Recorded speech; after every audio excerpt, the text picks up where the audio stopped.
Assalamualaikum warahmatullahi wabarakatuh.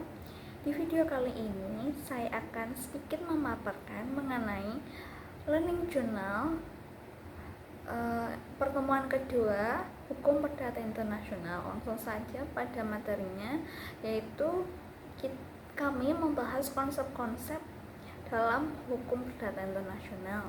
Itu yang pertama, prinsip kedaulatan negara. Artinya, setiap negara berhak mempunyai hukum sendiri, negara lain tidak boleh mencampuri urusan hukumnya. Jadi penjelasannya itu, setiap negara adalah berdaulat atas wilayah dan sistem hukumnya. Negara lain tidak boleh memaksakan penerapan hukumnya di wilayah negara lain. Negara berhak menolak penerapan hukum asing jika dianggap tidak menguntungkan atau bertentangan dengan kepentingan nasional.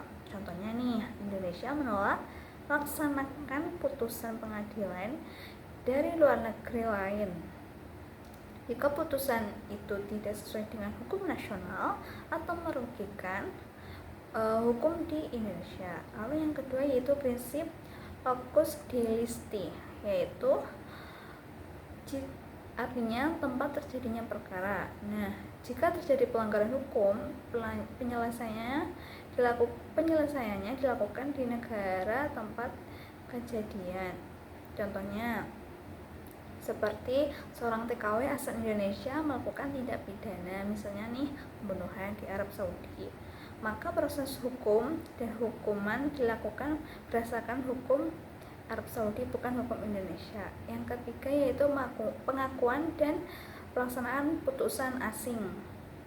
Nah, artinya putusan dari negara lain ini dapat diakui dan dilaksanakan di negara sendiri, tapi ada mekanismenya ya.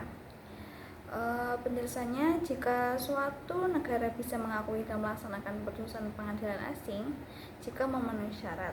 Hal ini diatur untuk menjamin keputusan hukum lintas negara. Misalnya nih, seseorang kalah di pengadilan Belanda dan diwajibkan membayar utang. Jika orang itu tinggal di Indonesia, pengadilan Indonesia berhak mengeksekusi atau bisa mengeksekusi putusan tersebut jika memenuhi prosedur hukum yang berlaku di Indonesia. Sekian penjelasan dari saya. Wassalamualaikum warahmatullahi wabarakatuh.